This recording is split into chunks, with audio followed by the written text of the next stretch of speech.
We have quorum, so I am going to call the meeting to order.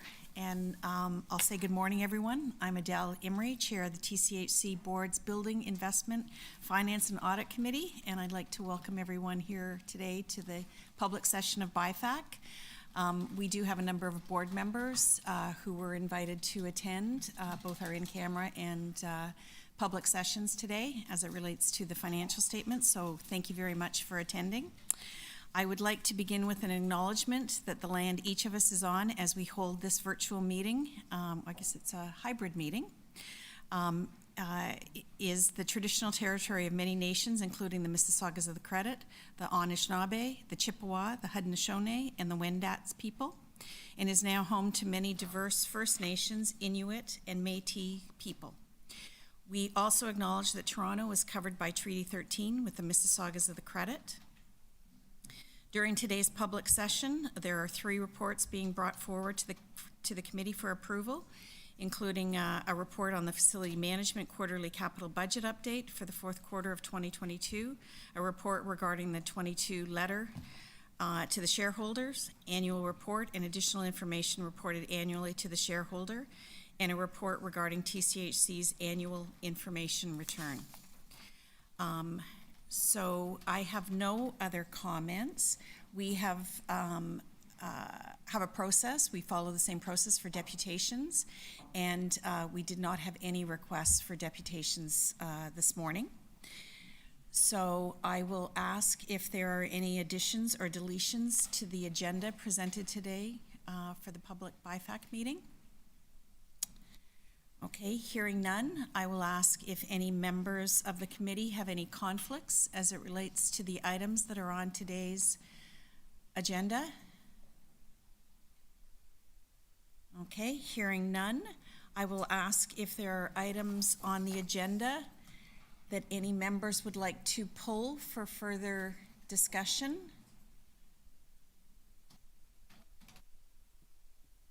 Nick? Can I just pull item number 5?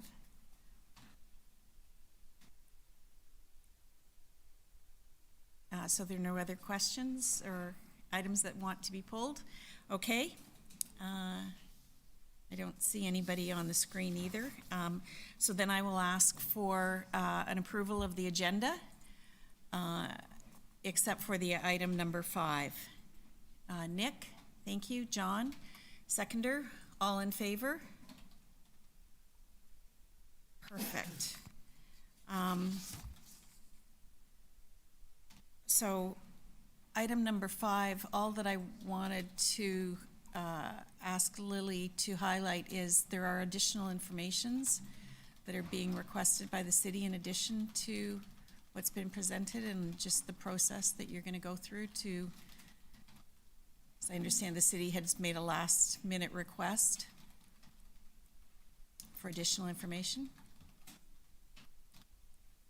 Yes, Chair Mary. So the city, as a part of the new process for the AGM in this year, especially in regards to the financial impact of the various agencies and corporations to the city budget and also the long-term fiscal outlook. This year, they have requested the city CFO's office a financial impact section added to the AGM report. The sections are identified on the page 13 of your package. So essentially, the city agencies are required to provide the summary of the operations for the year just passed, the financial highlights, any known or anticipated impacts of the city's budget or financial position, especially related to the funding support, dividend payments, reserve fund distribution, and also the capital project deliveries in current and future years. Any concerns with the asset, any liability concerns, as well as the result of the 2022 audit, which KPMG partners just presented. It's a clean audit without any control or fraud deficiencies. In terms of the future outlook, as the committee members are aware that the TCHC management has already engaged the EY as our engagement partner to conduct a financial sustainability project. The work started, and the final report is expected to be delivered to the committee and the board on May 18th. As a result, the management is recommending to the committee that we will incorporate the findings or also recommendations from the EY report, especially after extensive consultation and engagement with the both internal and external stakeholders to bring back a more sustainable financial levers in terms of both operating and also asset management, as well as some of the capital project deliveries in the development portfolio. Once we have the findings report from and a recommendation from EY, we will incorporate it into the June 2nd BIFAC committee into a more fulsome and a complete report for the committee to review and deliberate and also make the final decision. In terms of timeline to the report to the city executive committee requests to submit the final board-approved AGM package on June the 26th. Our internal board meeting is scheduled on June the 27th.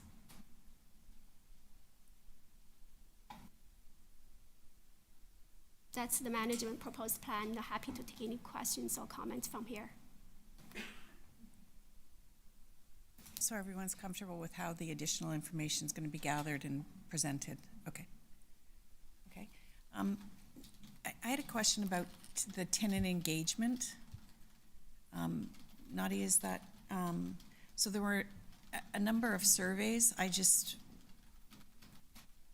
was curious as to what the outcomes or the next steps were as it related to the results of those surveys. They're not really highlighted. It's just satisfied, unsatisfied, or so if you could speak to that. And I was wondering, when it comes to work done, you do have the SQI survey, but can tenants comment as work is done in their units as to the quality of the work that's done? And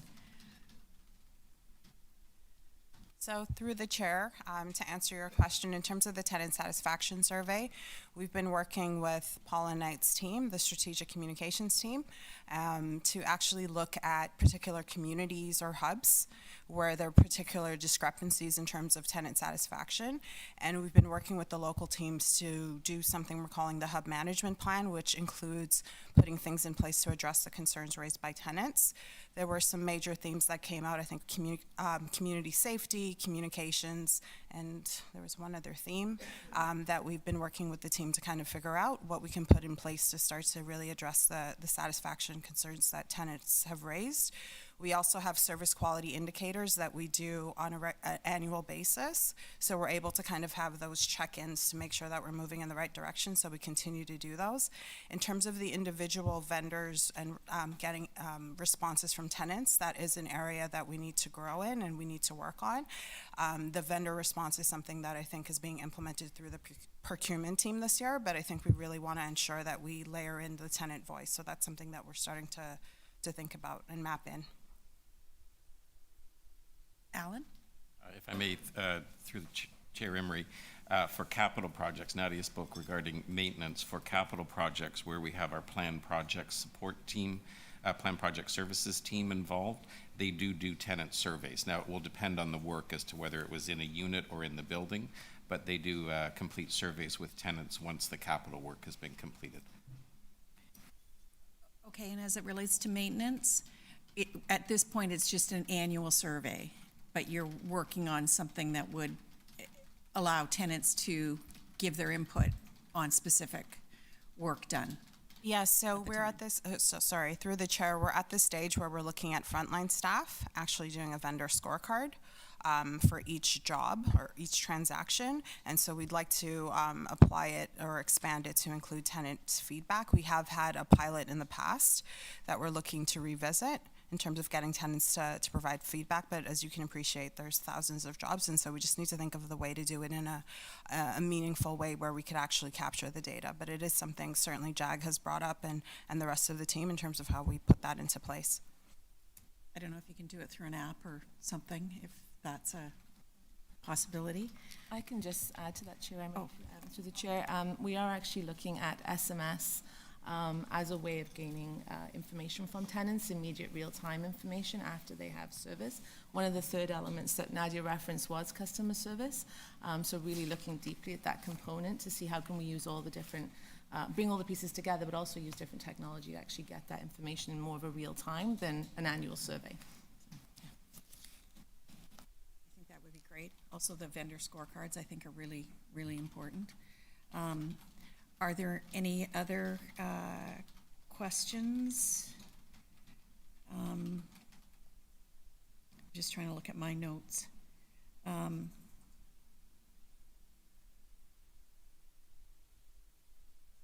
Oh, so the development shortfalls, we don't include that in this report.